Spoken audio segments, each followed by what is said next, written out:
That's enough. I'm just a little down. I'm not suicidal or anything. I'll be right as rain by tomorrow. My old cheery self. What's that? A tune for her? Something that she liked? Well, Mrs. Foster Jenkins didn't care for cheap music, and I doubt if any of you want to hear Mozart tonight.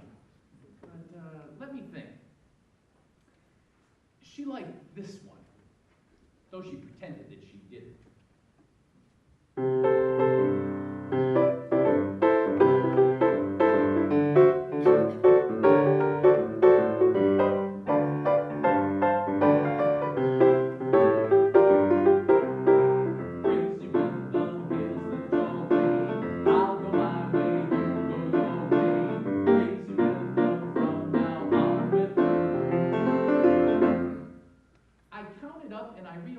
It's 20 years today since she's been gone. Her name still comes up and people still laugh. It's funny how everyone's so witty they never heard her sing, but they know enough to laugh. Here's where we have a showdown. I'm too high and you're too low down. Crazy rhythm, here's goodbye to you. Ah, tickets were like gold. Those days, all the famous smart people, Cole Porter, Noel Coward, Elsa Maxwell, Walter Winchell, the Aga Khan, they all came to hear her. They say that when a highbrow meets a lowbrow walking along Broadway, soon the highbrow he has no brow, ain't it a shame, and you're to blame. When you sing, kind of like a prize fighter, except you don't use your fists, just air. That thin thread of breath, that's all you have. Your mouth and words make a noise, your ears are ringing, but who knows what's coming out?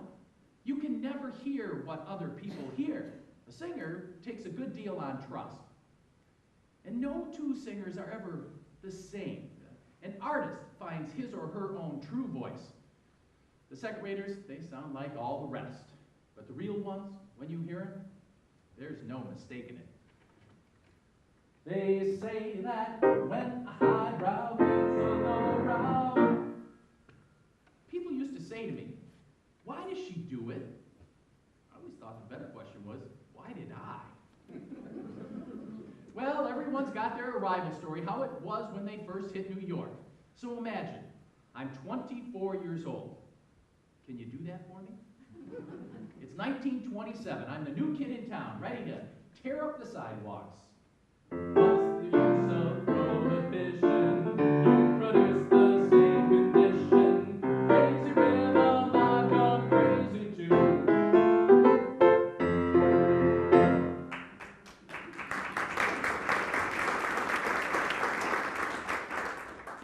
None of us had any money, my friends and I, but we didn't feel poor. We were young, on the brink, ready to do great things. So we did this and that to get by. And in those days, when singers retired, they taught voice. You know, Madam this, Maestro that, the old Hotel Ansonia crowd. And I played for their lessons. And at night, I practiced my solo recitals, though I never gave any.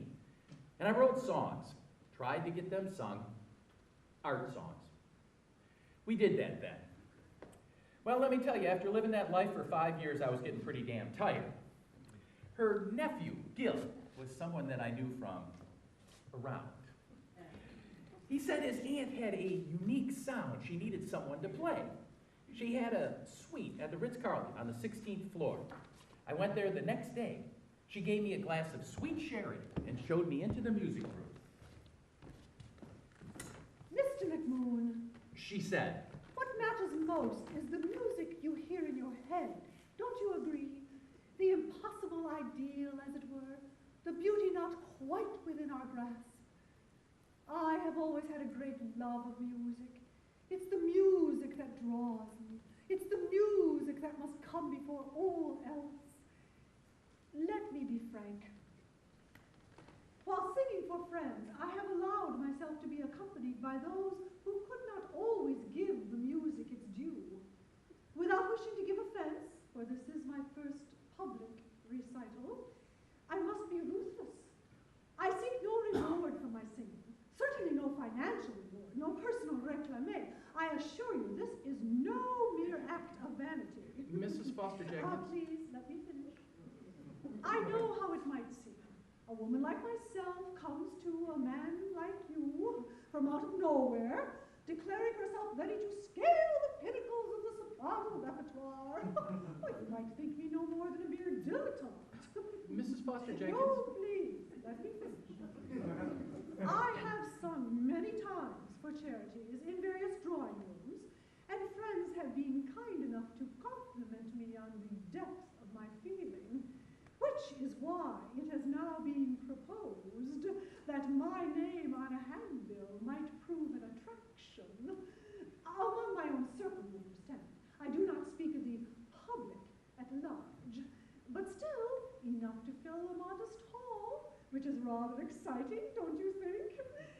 What I seek, have sought, am seeking is a colleague, a collaborator, a soulmate. Mrs. Foster Jenkins? No, please, you must let me finish. Let me say at once that I would not expect you to undertake such a task without a remuneration, which I intend to be fully commensurate with your dignity. Now, what do you say? It's by no means impossible what you ask. Oh, I thank you for that. You have given me hope. You say it's a matter of polishing. And perfecting, refining. May I confide in you, Mr. McMahon? You won't think me foolish? No. Some weeks ago, I dreamed I was singing in public. Yes. Do you know what it was that I sang in my dream? The famous aria for the Queen of the Night. Der Hölle Rache hocht in meinem Herzen, tot und versprechen, flammen mich her. Oh, the very words produce chills. You are acquainted with that particular aria? The Zauberflöte. Comment? The magic flute. Exactly. And who do you think was in the audience, smiling up at me, encouraging me? Mr. Mozart. Mr. Mozart. Oh, now I would hardly call myself a follower of Mr. Freud, but the meaning seemed all too apparent. Did I have it in my voice, I wondered? Few sopranos are equipped to tackle the Queen of the Night. As you are no doubt aware, the aria's range is extensive. I had my doubts. One is only human, after all. However, and this is almost too uncanny, the next day, the very next day, Mr. McMoon, while riding in a taxicab on Lexington, I found myself in a slight collision. The F above C burst from me spontaneously. The F above C? Oh, passers-by were enraptured, amazed. I stepped from the wreckage, a new woman. Oh, but enough talk. Let's take the plunge. Shall we make music? Shall we see how we sing? S'il vous plaît.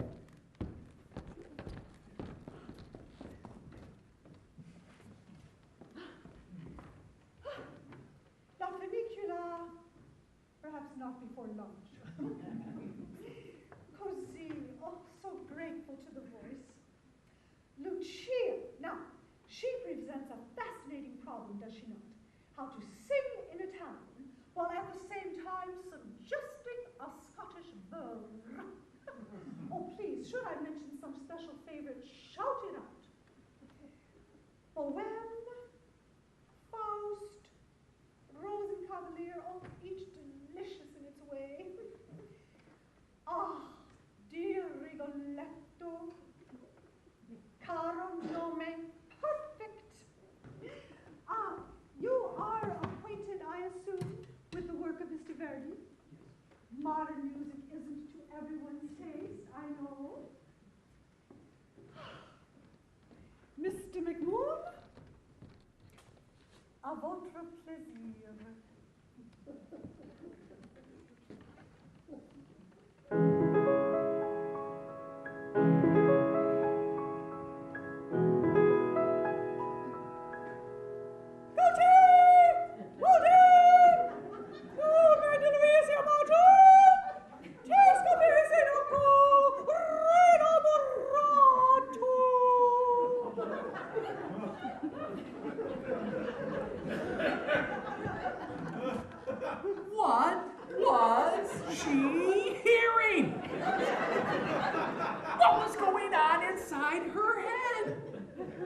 Was I in the presence of mere delusion or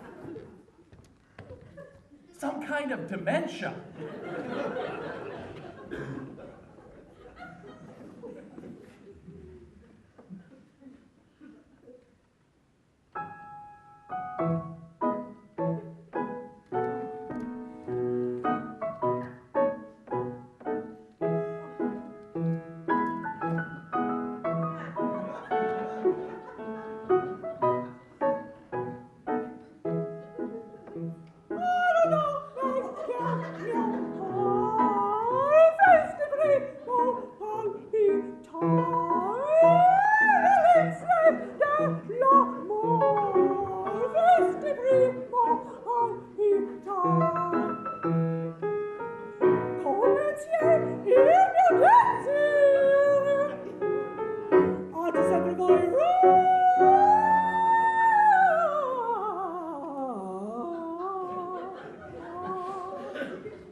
Wait, I'm sorry. Let me, one more.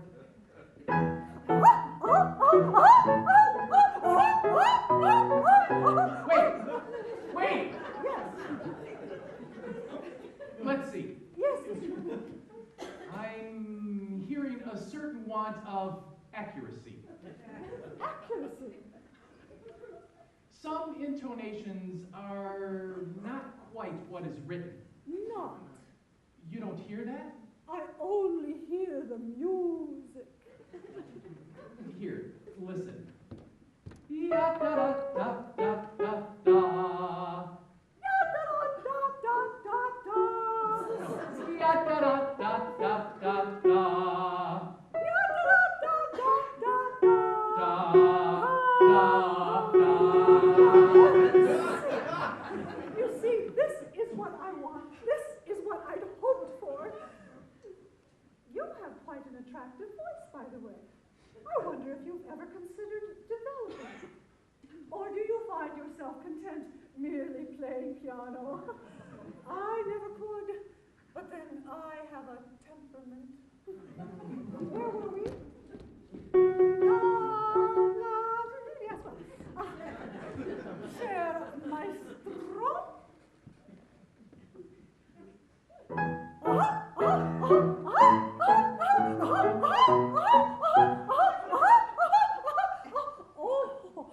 Oh, you must forgive me if I get carried away and obfuscate the tempi, but that is precisely what I hope you'll stop me doing. I put myself entirely in your hands. Okay. I want you to be harsh, Mr. McMoon. Harsh. Well, how can I say? You must be brutally honest. All right. Some notes, perhaps not quite secure. Secure. Not quite. Ah. Have you perfect pitch, Mr. McMoon? Pitch? Pitch. I have relative pitch. Oh, never fear, it's no disgrace, though it must be inconvenient. You mean you have, Perfect pitch, yes. uh-huh. You find that hard to believe? No, it's okay. I wouldn't blame you if you did. There are not many of us who are so blessed. Mrs. Foster Jenkins, you were speaking of a recital that you're preparing for a recital. I wonder if you could tell me exactly what you mean by that. Well, recital. You would play, I would sing songs. Yes, in the scale of it. Oh, I see. Oh, a modest affair, a few select friends, some 200 or so, no more than 3 or 4, here at the Ritz, in the ballroom, to benefit some of my favorite charities. So this is not something that the general public would be Well, coming if to. some music lover should wish to attend, I would hope they could be seated. But this is not to be, say, reviewed. You mean those dreadful newspaper people? Would they be welcome? No, on no account. If you hunger to see your name in print, Mr. McMoon, you'll be disappointed, I'm afraid. If it's ambition. And that's where I had a choice. Right there. I could have made some excuse, gone out into the afternoon, and gone about my business. But she was so absolutely, transparently sure of herself. Not in a vain way, she was right about that.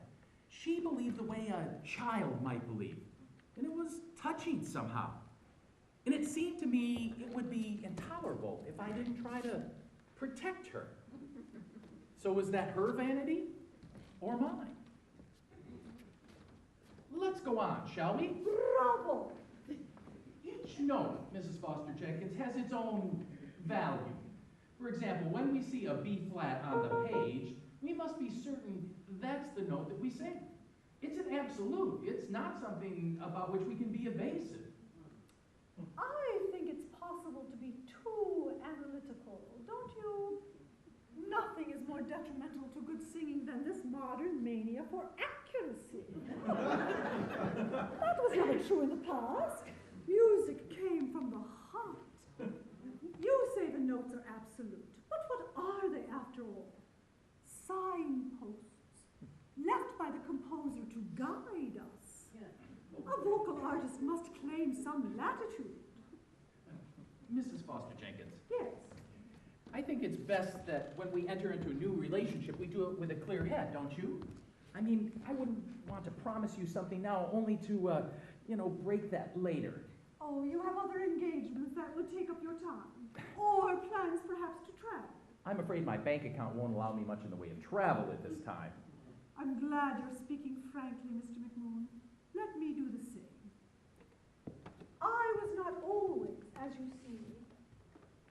Before my father's death, I was compelled to make my own way in the world.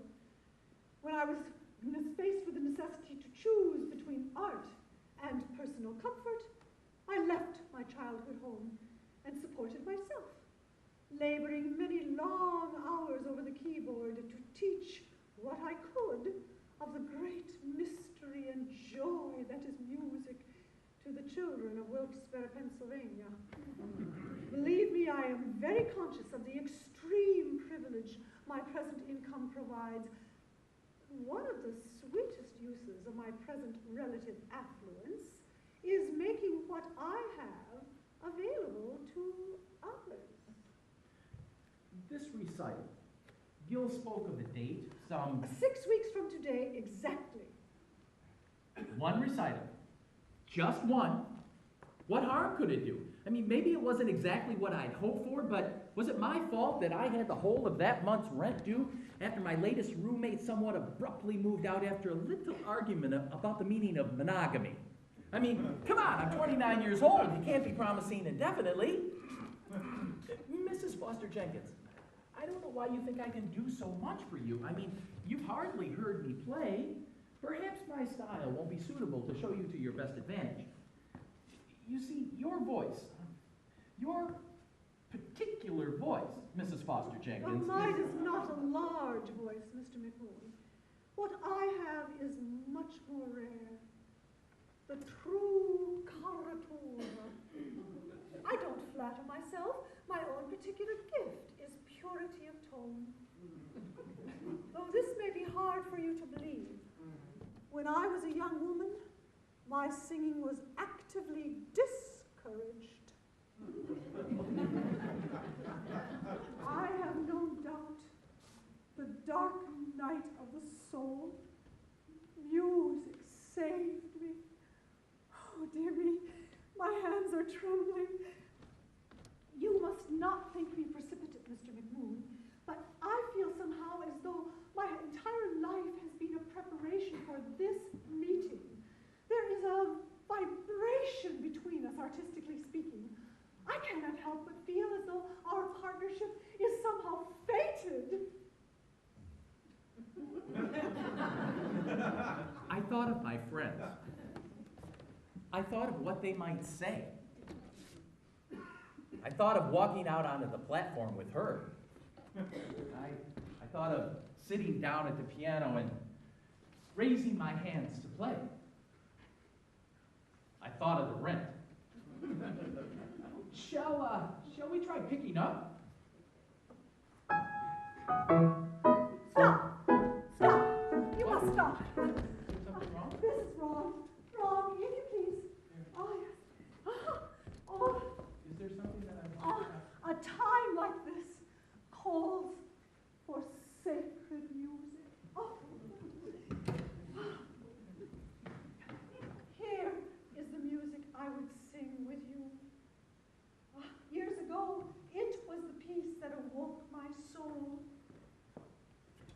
Ave Maria. Mr. Gounod's, of course. I leave Mr. Schubert's to the mezzos. Oh, I should mention that this has always been my final encore. I find my audience has come to expect it. Often it provokes tears. Begin, please, at bar 22, the Salta. Let us begin with what is best, Mr. McMoon, for only good can follow.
That's how our association began. We were together for 12 years. That was what? Some 30 years ago. Jeez, that's ancient history. I'm a relic and she's a myth. The crazy lady who couldn't sing. We spent many hours rehearsing. Many, many hours. And when at last the great day came, she sang a total of 24 songs and 5 encores. And despite all the false starts and dropped notes, one selection followed after the other, until at last she was through and she was taking her bows. I snuck back up to the music room. My job was done. I figured I'd just change and then slip out. Dear heart, here you are. Come and meet my friends. Please, please, please. Everyone was simply overawed by your playing. Oh, at last, finally, to find an accompanist at one's own level. It has been a gift. Now we must really get to work. What? Oh, there's so much to be done. You mean do this again? It seems a large part of our audience simply begged for our return. People had tears in their eyes. I'm not surprised. I myself saw some literally stop their mouths with handkerchiefs. To stifle their sobs, I assume. Naturally, I will insist that nothing be done without you. We must get to work toot sweet tomorrow. You mean do this all again? Oh, yes, of course. Rehearsing and such? May we? I'm very sorry. I don't think I can. I mean, I don't, You don't. well, there are other claims on my time, other commitments, other obligations. I think I see what's going on. You do. How could I not? I'm sorry, I did my best. I thought I was... You naughty, naughty boy. Pardon me? I won't put up with this. You won't?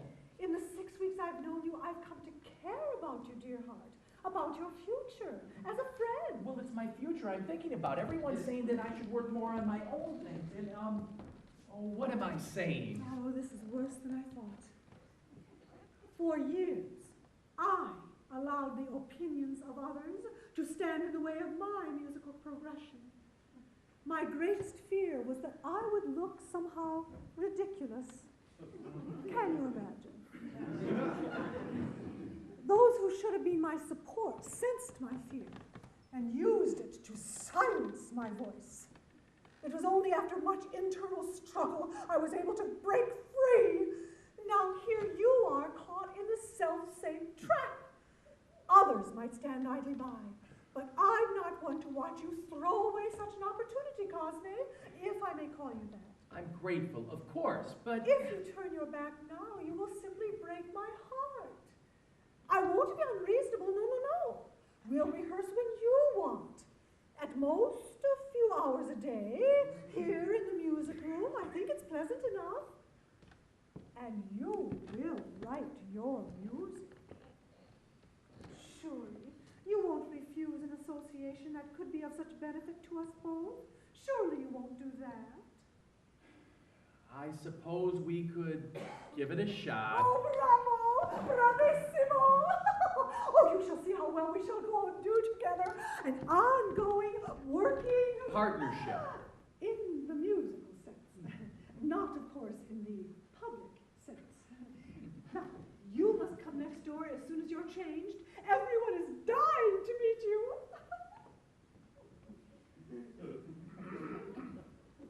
It was like magic.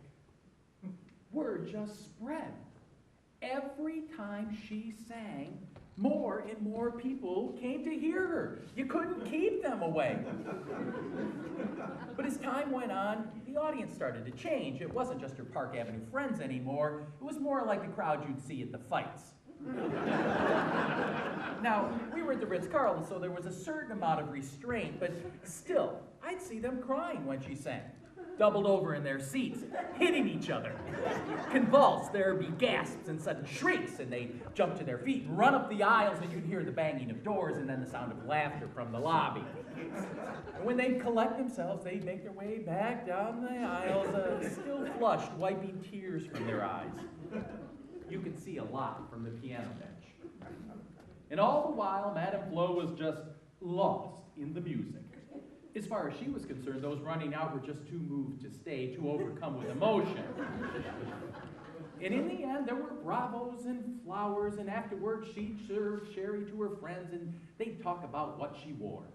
So one way or the other, everyone had a pretty good time. So I worried, in case a day might come when the balance tipped, when her friends were outnumbered by that other, crueler part of the audience. When the ones who came to laugh set the tone. We were rehearsing.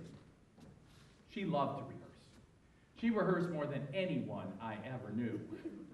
We were preparing for that year's recital at the Ritz, and she was late, which wasn't like her. It wasn't like her at all.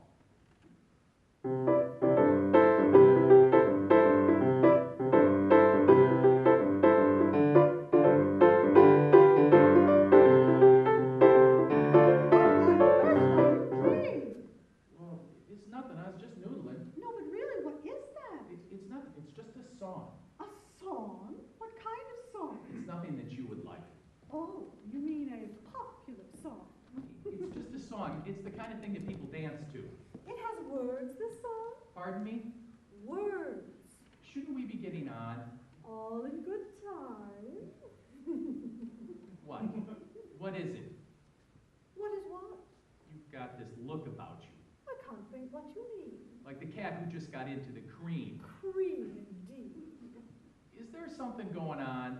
What would they be, these words? You're not telling me. For example? Crazy rhythm, here's the doorway. Oh, Crazy please do play, won't you? You were playing so nicely before I came in. It's really nothing, really. Please. All right. Crazy rhythm, here's the doorway. I'll go my way, you go your way. Crazy rhythm, here's the doorway! Yes? No. It's syncopated like this. It's, 1, 2, 1, 2. Crazy rhythm, here's the doorway. I'll go my way, you go your way. You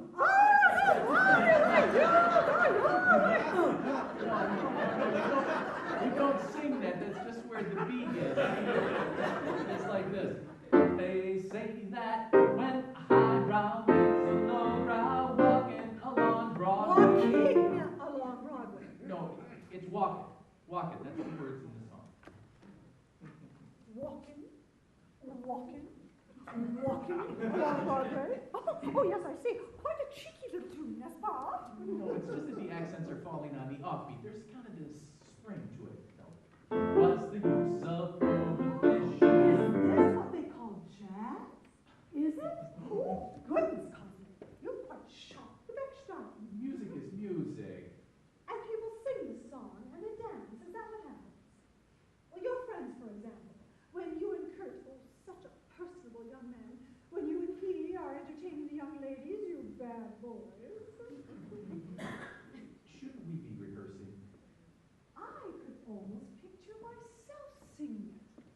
I imagine it would create quite a sensation. I mean, here at the Ritz, I think your audience expects something different. But what if we should find ourselves with a different kind of audience? Different? Different. In what way? Suppose we suddenly found ourselves with more seats to sell. More seats? Many more. But you've been sold out for weeks. True. Well, why would you need more seats? So that many more music lovers could pay their $2.40 to attend. But you've got 500 coming already. How much more do you need? Think of my charities, Cosme. Think what such a box office boost could mean. Boost? Boost. You see, it has been proposed, quite out of the blue, that we move our recital to a larger venue, which is rather exciting, don't you think? But I thought you liked it at the Ritz. Up to a point. I thought you liked the intimacy of the ballroom. Yes and no. What are we talking here? How much larger? Believe me, we will create quite a splash. There is considerable anticipation among those in the know. You mean it's all set like that already? Just like that? Oh, it's come as a shock. I quite understand. Well, I should say so. I was telephoned, Cosme, and this was proposed. Proposed? Move us where? The Hippodrome? Not quite. Where? Tell me where. Town Hall. Town Hall? It's been proposed that we move our recital there, Cosme. Where? They have guaranteed there will not be a single empty seat, not one. But... Of course, I knew I had a following. I'm not blind, after all. But I had no idea I was quite so popular. I can't believe what you're telling me. I could hardly believe it myself. I mean, what have I been doing here all this time, all this rehearsing and such? This isn't easy for me, you know. I could just let you sing, but I don't, because I worry. And because I do the decent thing, everyone assumes that I'll just go along with whatever crazy idea that you think is out of... Dear Cosme, think what's at stake. In these perilous times with so many in need, how can I refuse? We must all try to do some good in the world. But at what price? I beg your pardon. At what price? I don't understand. Your artistic standards, what of them? Come dice? Your voice, in a barn like Town Hall. Barn? Oh, they didn't tell you about the acoustics, how it's famous for you can't hear? You can't? No, you'll think you've gone deaf. Deaf? Listen, to go from our little music room to that great huge monster, that's something that should be approached gradually, very, very gradually, if at all. But surely we can rehearse, prepare. And if strain were to be induced, what then? Strain? I can't allow it. It'll undermine everything we've done. I just can't do it. I don't care what they say. Strain. Mrs. Foster Jenkins, if it's extra revenue that you're looking for, wouldn't the same results be achieved by adding another recital here at the Ritz? At least then we won't have to worry about the strain. Oh, what can I say? You have saved me from myself. Well? Oh, mille grazie, signor buon fortuna. Prego, I guess. To abuse my voice is unthinkable. After all, one is not a trombone. Exactly. We shall add 2 more recitals to our present schedule. 2? Very well, 3. But no more. Oh, how right you are, Cosme, and how very wise. There is no good reason to move. There is every reason to stay. I shall speak to town hall. Let them find someone else to sing in their barn. Some mezzo or other. Forgive me for not consulting you first. It shall not happen again. Stray.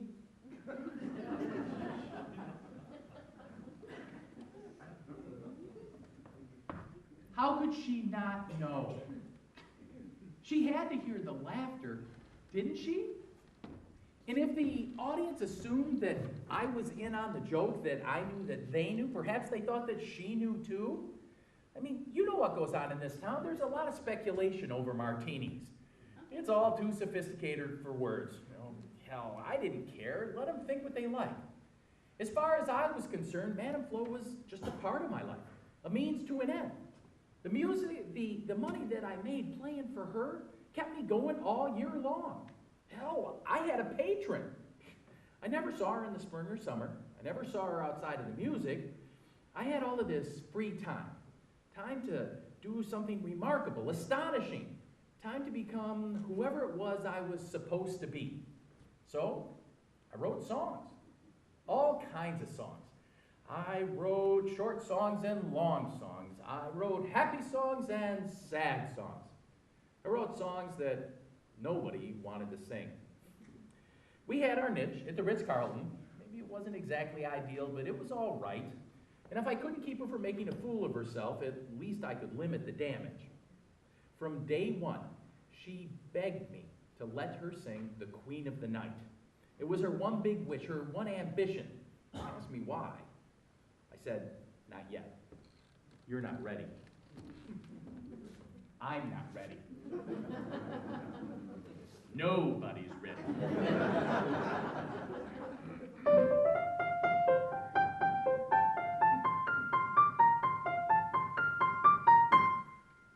I mean, how could she think she could sing that? Huh? She had no ear, no voice, no musicianship, nothing beyond a certain feeling. Sure, that never stopped her before, or me either, but the Queen of the Night was like crossing a line, going from having an oddly endearing blind spot or an eccentric lack of perspective to what? Madness?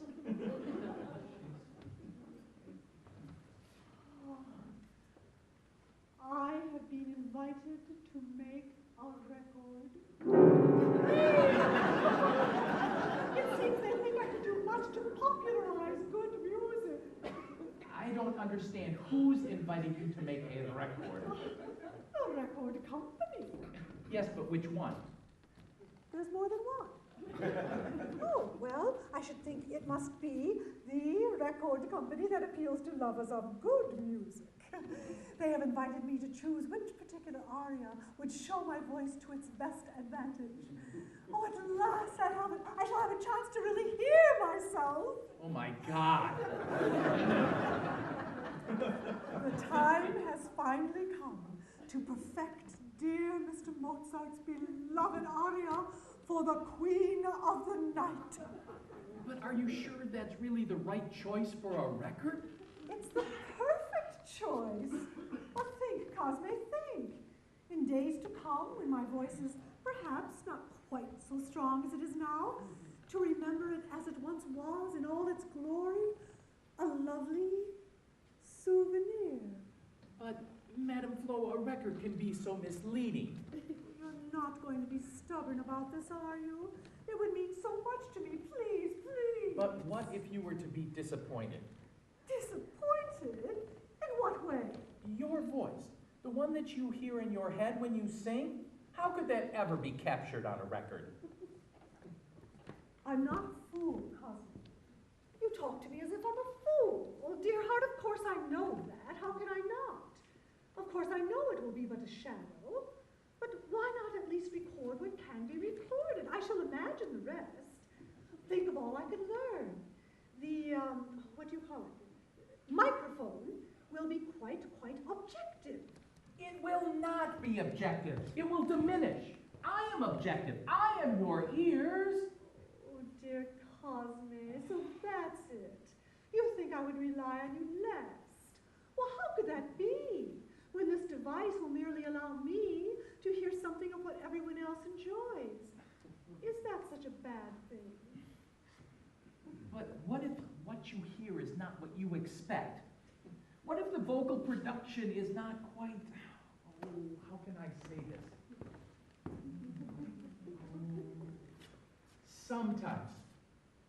Sometimes what we hear inside with our inner ear, that is the truth. You have touched me, Cosme. Truly touched me. I had no idea you had such feelings of protection towards me. But you must see that you can protect too much. It is from our greatest obstacles that we learn most. Without the risk of failure, there can be no success. You say the microphone will diminish. So will doubt. Art cannot be ruled by caution. The queen of the night awaits. My breath is her life. Oh, we have come this far together. Let's not falter now.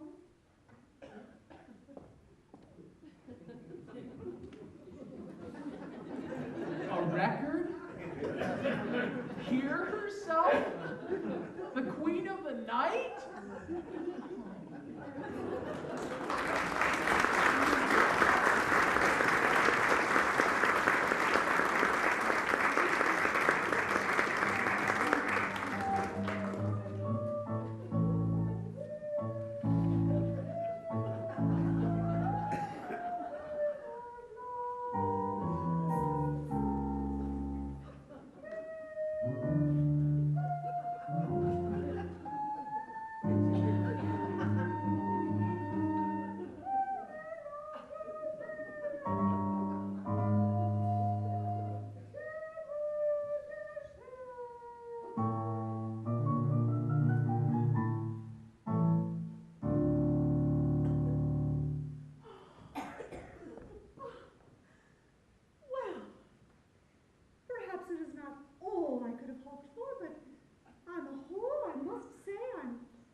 No matter how small, we must be given the opportunity to correct it before it's sent for sale. Record that side over. Cosme, do you intend to say nothing? I'm still thinking. It's a lot to take in. My friends will want copies. Yours will too. Oh, no. Oh, I'm told it will be available at Altman's, among other places. So it's quite important that everything be perfect. You know how critical people can be, to say nothing of the newspapers. You know, I've seen how unpleasant they can be when they have the opportunity to criticize people above their social sphere. Goodness knows I'm no snob. I mean, look at how well you and I get on. You can't expect some gutted journalist to have an appreciation for or knowledge of the music of Mr. Mozart. Let me try to find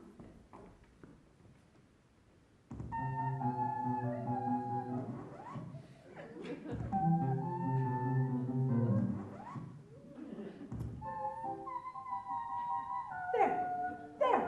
Ah, you heard it? Oh, there is something not quite right. I'm sure of it now.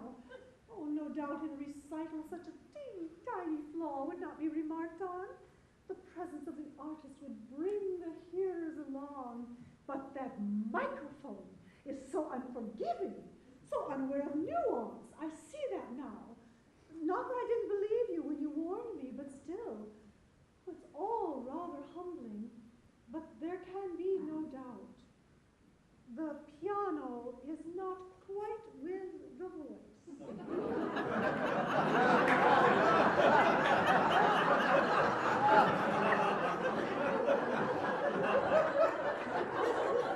No,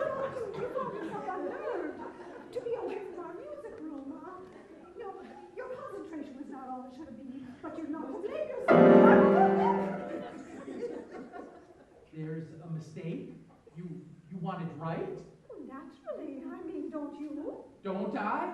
Oh, don't I? Cosme, what is the matter? Well, let's get it right then, shall we? We'll just get it right, okay? Do it. No! Do it. No! Do it. No! Do it. No! Cosme, you must not punish yourself further. Don't you listen? Why don't you get this? Yada da da da da da da da da da da. For God's sakes, what is wrong with you? Can't you hear it? Yada da da da da da da da da da. God damn it! Just sing what's written, you silly woman!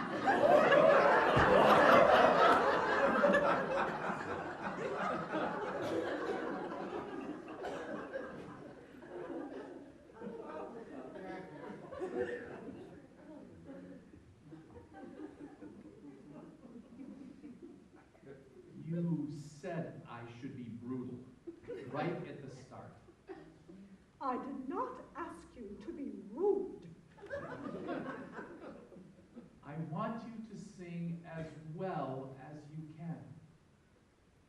I hope you believe me when I say that because I mean it sincerely. I am not a silly woman. Perhaps I spoke too abruptly. You have some sense of shame. Yes. There is nothing wrong with my ear. Nothing at all. No. Nothing. I want that clearly understood. Yes. I'm known for my ear. Yes. Nothing, nothing, nothing.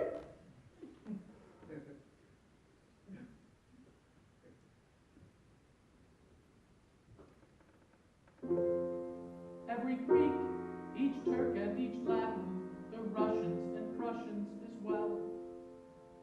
When they seek the lure of Manhattan, are sure to come under your spell.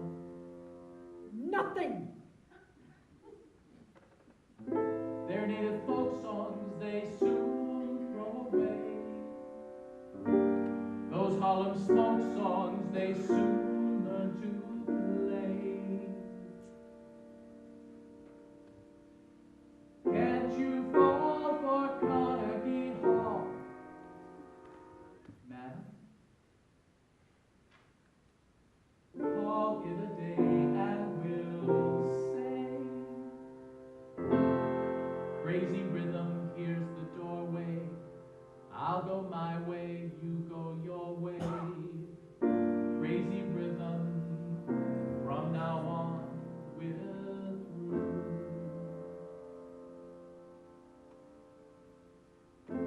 Here is where we have a showdown. You're too high-hat, and I'm too low down. Crazy rhythm, here's goodbye to you.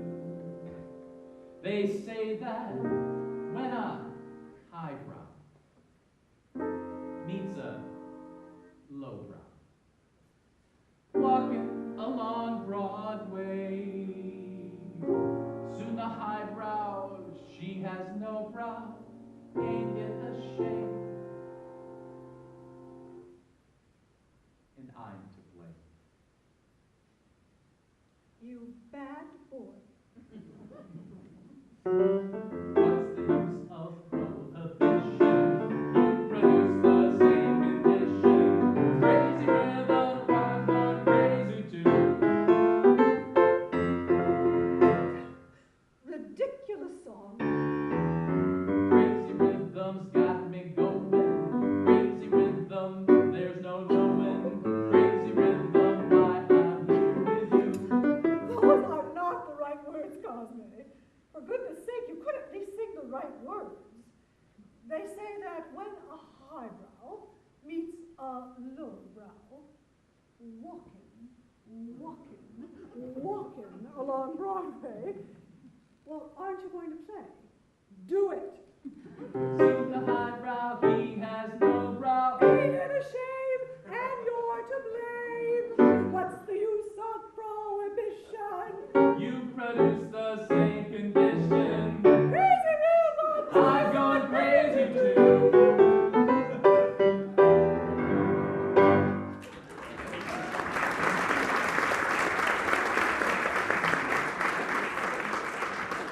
Now that song may be called silly. We'll do it on your next record. There are some...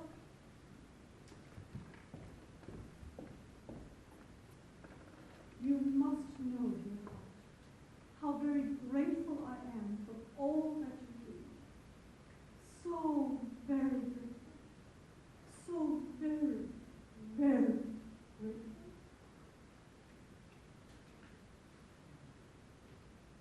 My friends all bought the record.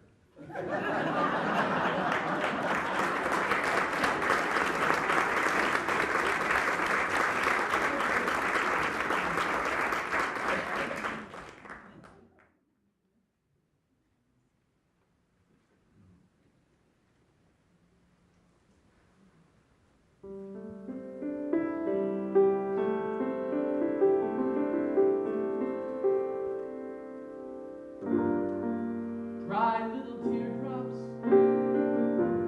my little teardrops, hanging on a string of dreams. Fly, little memories of mine, little memories remind me of our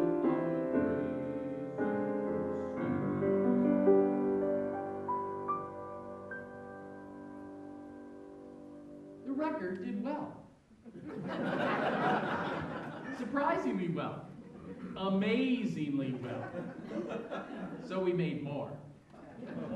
The damn thing sold all over the east side. My name on little labels going round and round and round. She became an honest-to-God celebrity. She was much imitated at parties, as you can imagine. Now, all the time that I had been playing for Madame Flo, my friends kidded me, and it was okay for the most part. But after the recordings, the kidding got pretty intense. In fact, it was like nonstop. It was like all they could talk about. I'd see them and they'd say, "So, how are rehearsals going?" Or they'd suggest stuff that she should sing. And then they'd laugh. They just couldn't stop laughing. So I figured, what the hell? Friends ask me out, I tell them I'm busy. So I made new friends, less musically inclined. I kept telling myself that Madame Flo was just a part of my life. I still had my own work. I wrote more songs. I started an opera, tore it up. I traveled some, bought groceries, fell in love. And then one day, my suits didn't fit. You can only live on hope for so long. As time passes, you begin to wonder, is this all there is? Is this all I rate? Am I crazy to keep on writing songs that no one wants to sing? Maybe they are right. Maybe they are all just trash, and I'm no better than her. And I would suffer. Because there's this thing that happens when the rest of the world doesn't see your life's work the same way you do. When you realize you've become kind of a joke. Well, you can try to fight the contempt, deal with the rolled eyes and the sniggers, or you can adjust, lower your expectations. Either way, you're not going to be happy. And then there's Madame Flo. She never needed to adjust. And she was never unhappy. In fact, it was just the opposite. She got happier. She never had any doubt. She just went right on singing with me right there beside her. And I started to admire her. I started to hope that some of that certainty would rub off on me. I can be happy and I can be sad. I can be good or I can be bad. It all depends on you.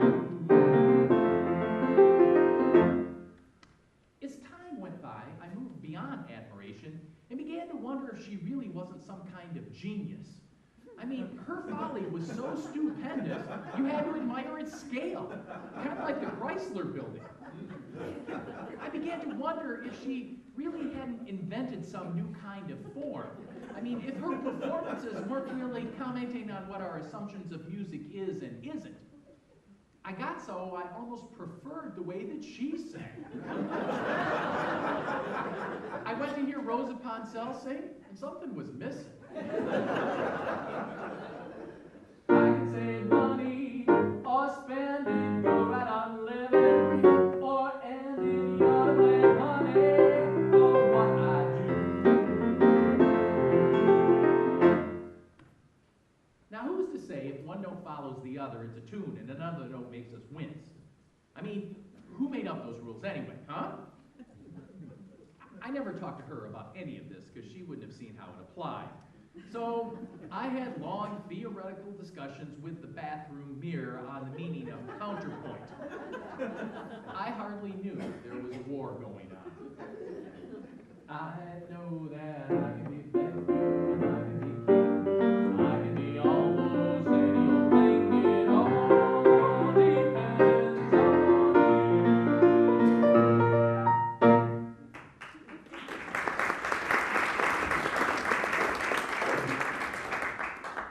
In the autumn of our 12th year together, we were preparing for our annual recital at the Ritz. It was September 1944, and we were rehearsing.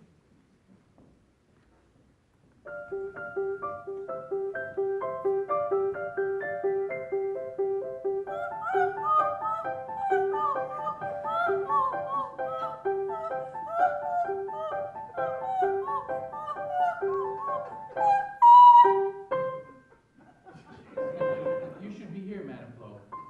Isn't that what I said? No, it's a C. Right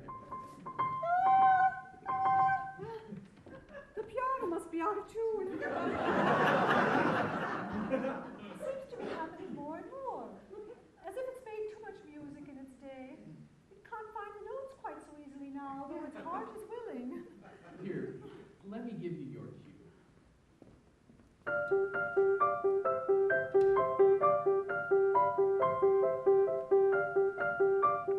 Cosme, I want you to promise that if you ever should come to detect any hint that my voice is not as it was, you will tell me at once. But Madam J. Never mind if I deny it. Never mind if I accuse you of ingratitude or disloyalty. But Madam J. No matter how painful such a truth might be, I would want you to be the one to tell me. Don't let me be like Bechstein. But you sound pretty much like you always have. You're not just saying that. No. Is something the matter? You don't hear it, dear heart, but there are times I find myself having to chase after notes that used to come quite effortlessly. Though I have done my best to protect my voice, time still takes its toll. And since I must face the day when my music will desert me, I wonder, would it have been better not to have been so blessed? You're not thinking of retiring, are you? Retiring? Why should I think of retiring? Well, you were saying that your voice is not really what it... Rhetorically, I still dream of reaching a wider public. Though, would it be prudent at this stage of my career to leave myself open to... Jealousy is a terrible thing. I'm not so blind that I can see how others might portray me. All those smart people who haunt first nights at the opera in order to jeer. You know the type. I've been so very fortunate, so very protected. You have given me so much. But dear Cosme, something rather exciting, almost. Almost? I do hope you're not going to be cross. Cross? Why should I be cross? Well, exactly. You'll no doubt be as thrilled as I am. You see, Cosme, it has been proposed.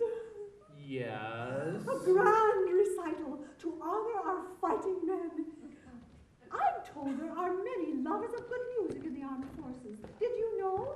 I must say I had idea. Proposed? Well, yes. A special concert here at the Ritz. Not quite. When it was proposed, what was proposed, I couldn't help but feel what a feather in my cap it would be, oh, to say nothing of yours, to be able to say, yes, I have played. Played? Played.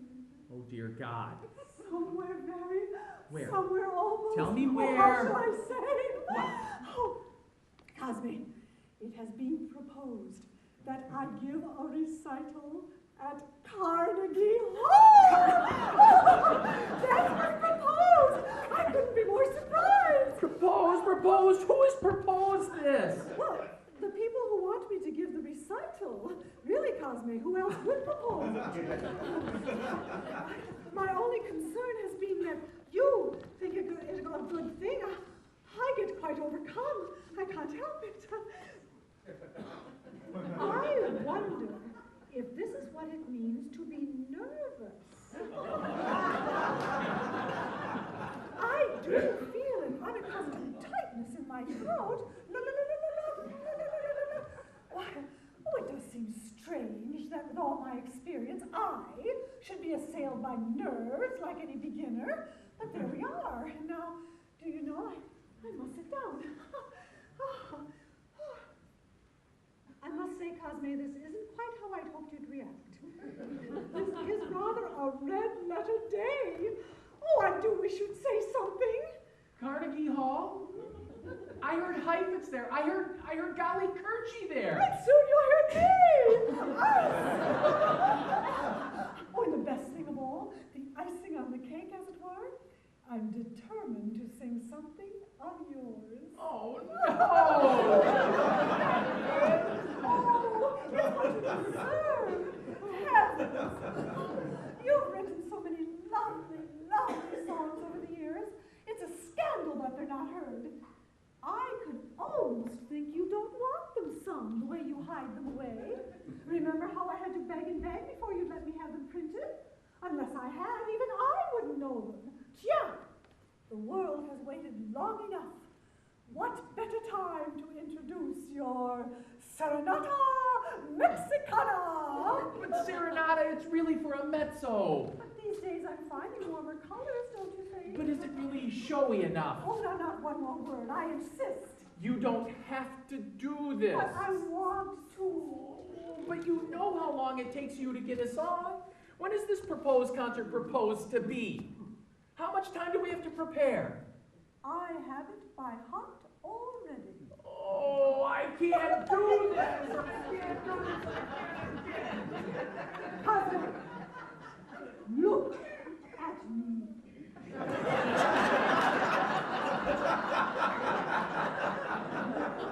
I have absolute faith in you.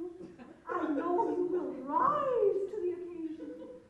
It's been a shock, but soon you'll get used to the idea and you won't feel so overcome. But does it have to be Carnegie Hall? Oh, I think I could die happy knowing I had sung there. I truly do.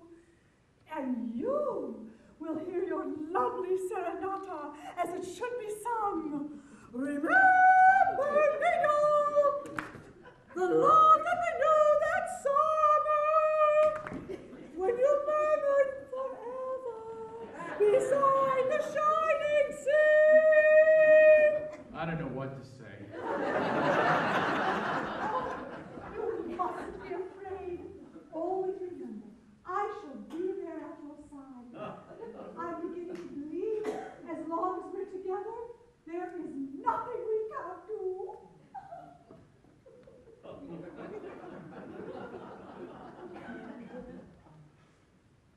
Carnegie Hall. The concert sold out almost as soon as it was announced. $2.40 seats were being scalped for $20. We worked very hard to get everything right. We spent hours in the music room. She had a whole new wardrobe designed, a different costume for every number. We spent hours and hours rehearsing. Everything had to be perfect. Each note.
had walked over from my place on East 53rd Street, and the sidewalks were just crowded with servicemen. Some in groups, some with gals, some on the prowl. There were even some among the mob at the box office waiting for returns. 2,000 people were turned away. I ran into some ex-friends, and they were talking to this young kid in uniform, fresh from who knows where. And he just couldn't stop yapping about how disappointed he was that he couldn't get a ticket. He was shipping out in a couple of days, and he had heard from everyone that this was the big thing in town. Well, I had a spare ticket, so I gave it to the boy with a smile, and I wondered what life had planned to temper his enthusiasm. He was so happy he could hardly talk. So that was something. Inside the hall, I could hear her warming up. And again, I wondered, how much did she know? And more to the point, what would she do when she caught sight of the crowd in the house? Would her madness or folly, whichever it was, be enough to keep her safe? And what about my part in all of this? I mean, I was playing in Carnegie Hall. I mean, my music would be heard in Carnegie Hall. That was something, wasn't it? Some profit for all those spent years.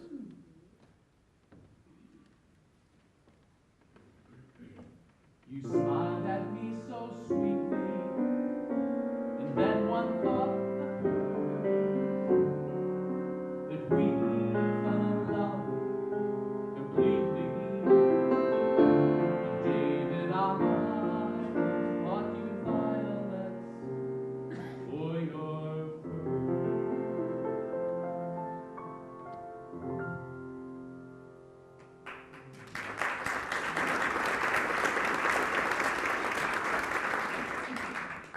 Singing is a kind of dreaming in public. But were we heading into a nightmare? Last summer in Mexico with Kurt, he slipped while he was getting into the boat and he hit his head. And he later told me it was like he was somewhere else watching us, pulling him out of the water and trying to revive him until he decided to breathe and come back to all the mess and smells and joys of life. Well, I never really understood what he meant until I walked into that hall that night. It was something so powerful, so overwhelming that it stays with you forever. You never forget. Remember, I made my entrance.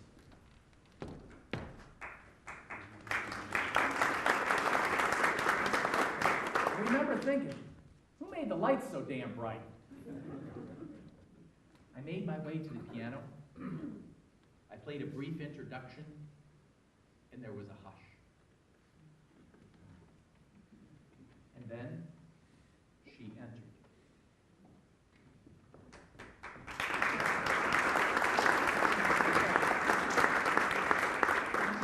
First, she sang.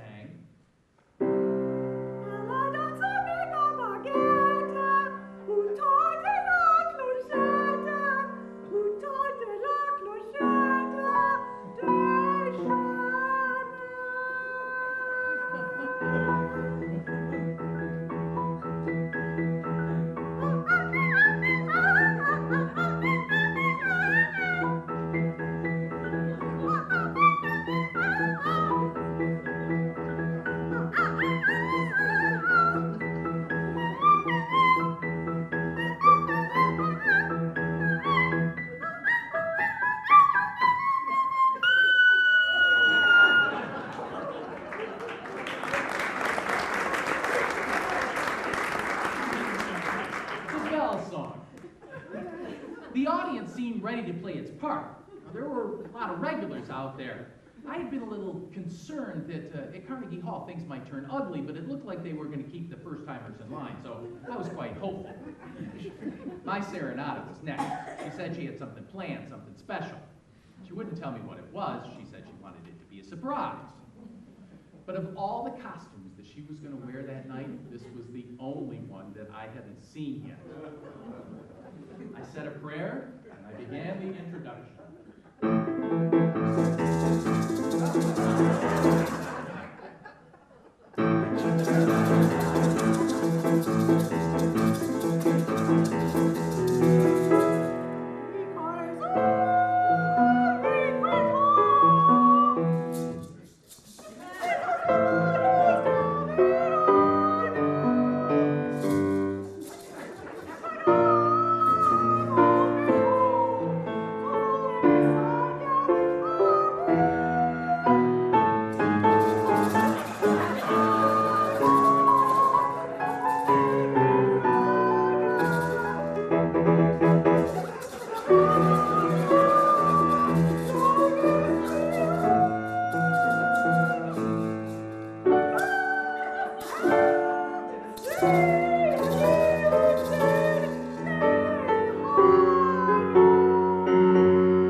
say it didn't happen.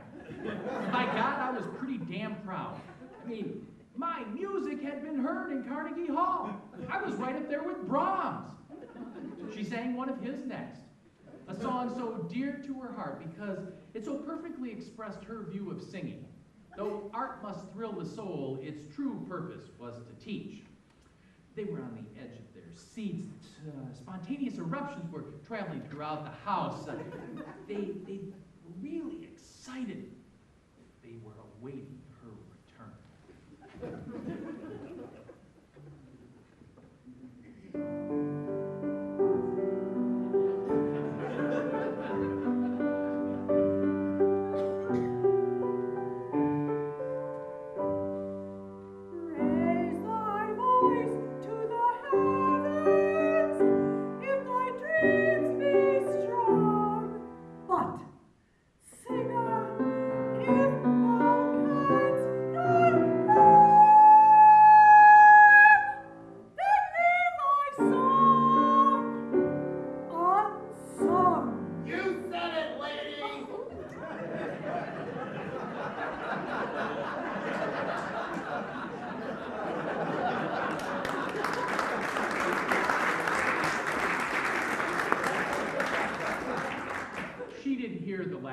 She only heard the cheers.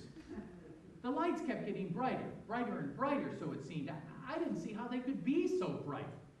And out in the audience, they were scanning their programs. Strangers turned to each other, eager to share favorite moments. Veterans showed newcomers how to save their strength, how to rest between numbers, how to hide behind the seat in front of them to catch their breath, how to stop their mouths with handkerchiefs to stifle the laughter, how to cut and run when things got too tough. All the old tricks. And then we came to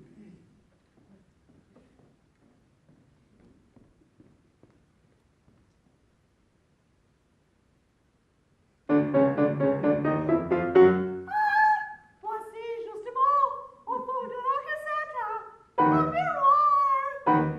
Comment n'être pas coquette? Comment n'être pas coquette?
intermission. I begged her to give it a miss.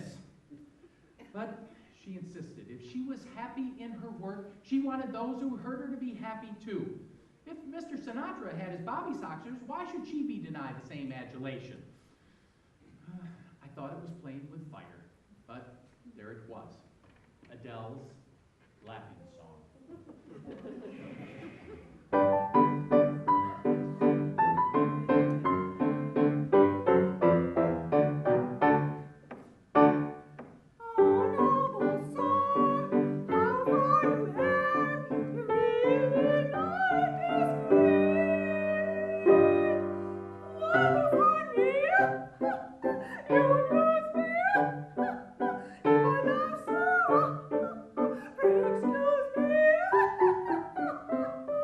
Oh,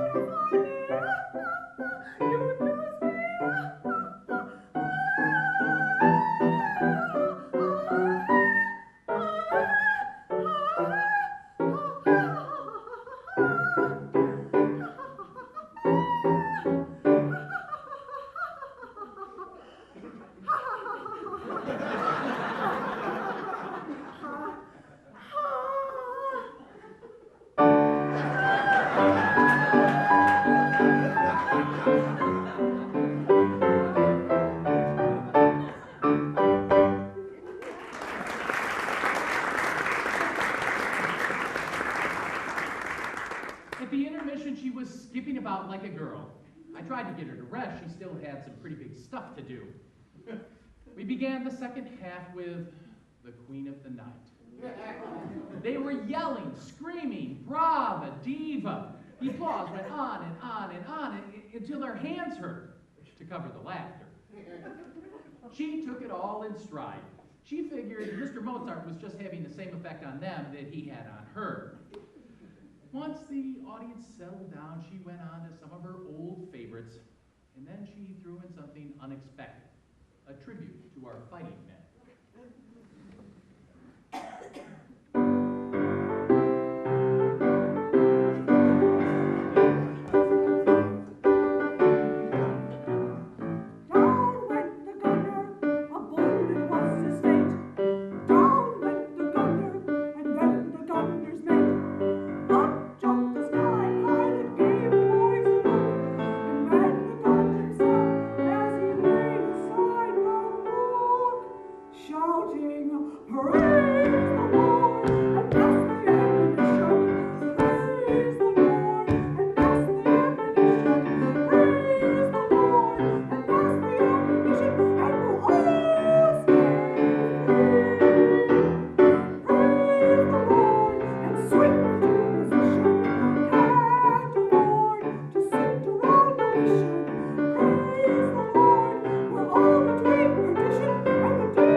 Pushed them over the edge. Tulu the Bankhead had hysterics, had to be carried out of her box. In the orchestra, they were waltzing in the aisles. Fights broke out in the mezzanine. Up in the balcony, they were waving their arms from side to side, and handkerchiefs fluttered down from the upper tiers. The house was stifling. We were into the encores. They kept yelling for more and more and more. They just wouldn't let up. They knew what was coming, and so did I.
They gave me a piano so I could warm up.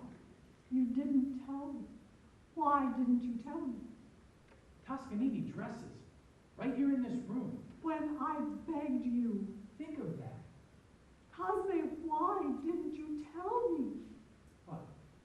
What is it, Madame Flo? Have I been so foolish? I thought it went very well. Have I? Really, very well. How could you let me make such a fool of myself? You just had a huge success out there. Huge! Don't! Didn't you hear them at the end? At the end? Cosme, I heard them. Listen, they were just loving you. It was quite huge. Didn't you hear that? I thought. What? What did you think? I didn't know what to think.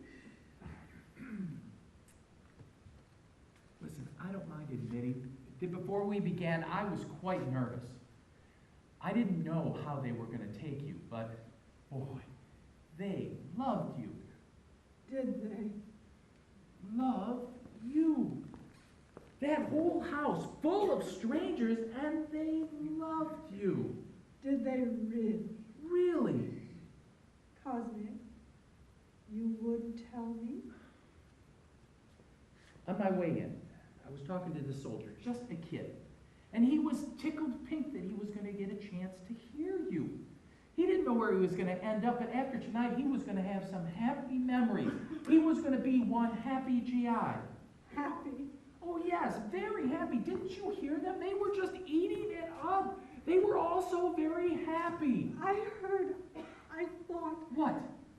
What did you think? I thought they were laughing. Were they, Cosme? Were they laughing? You expect that in a laughing song. That's to be expected, but the Ave? My beloved Ave? Why would they laugh? I don't understand.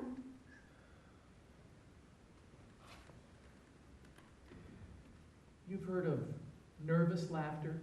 You know, when an audience sees something so overwhelming that they don't know how to react, and the only way that they can release their emotion is to laugh.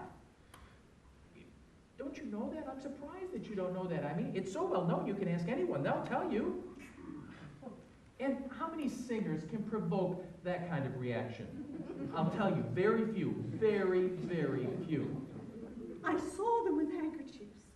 I've seen that before, but I thought, I imagined something quite... Well, of course, you wouldn't want them just sobbing, bawling their eyes out, would you? I didn't know what was wrong. I thought I was in voice. You were in fine voice. Some things I always sing well, but one or two I thought I'd never sung better. The Mozart, for example. Unforgettable. Dear Cosme. No. Why aren't you happy? I thought you would be happy. Listen, you just had a triumph out there. You gave those people something they will never forget.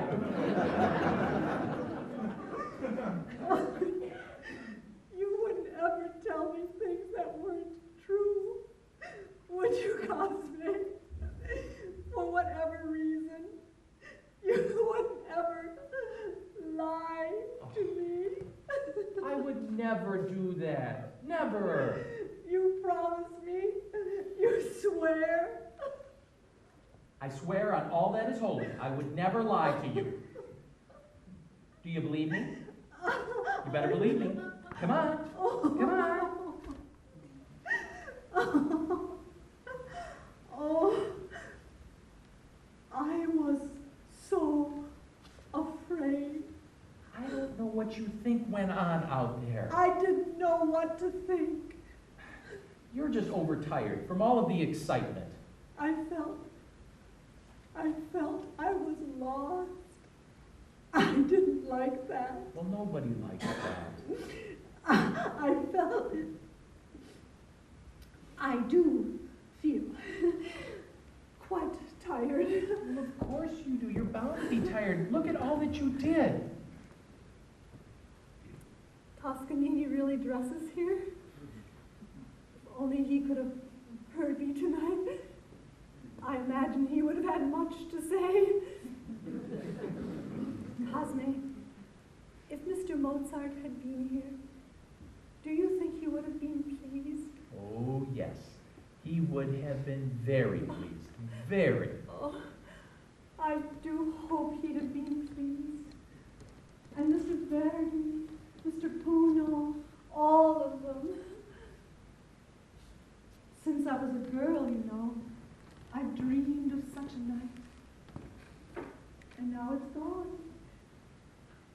It was their heaven. It was there to be hoped for. And now it's over. A thing of the past. A memory. Oh, Cosme, if only we could live in the music forever.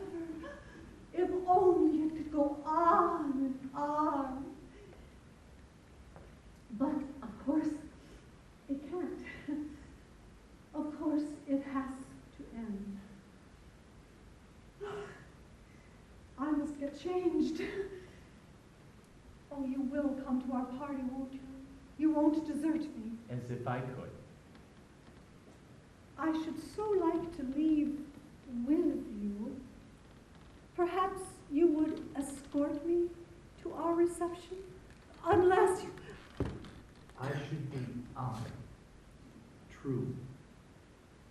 Thank you. And dear Cosme, thank you for telling me the truth. In my heart of hearts, I never doubted that you would.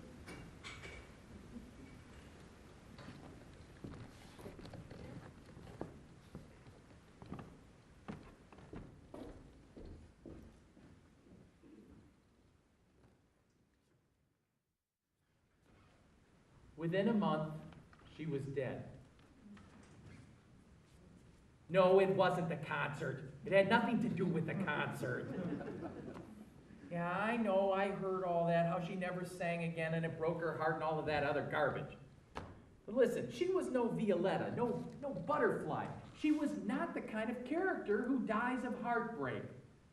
What I do know is this: she called me bright and early the very next day to schedule rehearsals for the next recital. The day that she died, she had gone to lunch with some friends at Schrapp's, and they were going on to the matinee of Harvey, but she had already seen that, so she said her goodbyes and headed over to Schirmer's to order some music. And it was there that her heart gave out. They said she was conscious for a while, and the manager got her a chair and a glass of water, and she said that it was rather a nuisance because she still had a lot to do. She said she was feeling a little better, and she thought it must have been the cream chicken. And then she was gone.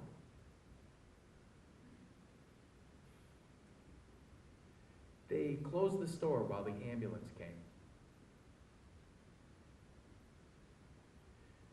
We were supposed to rehearse later that afternoon.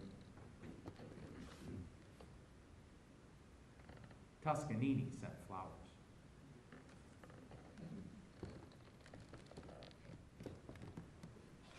I missed her. I really missed her.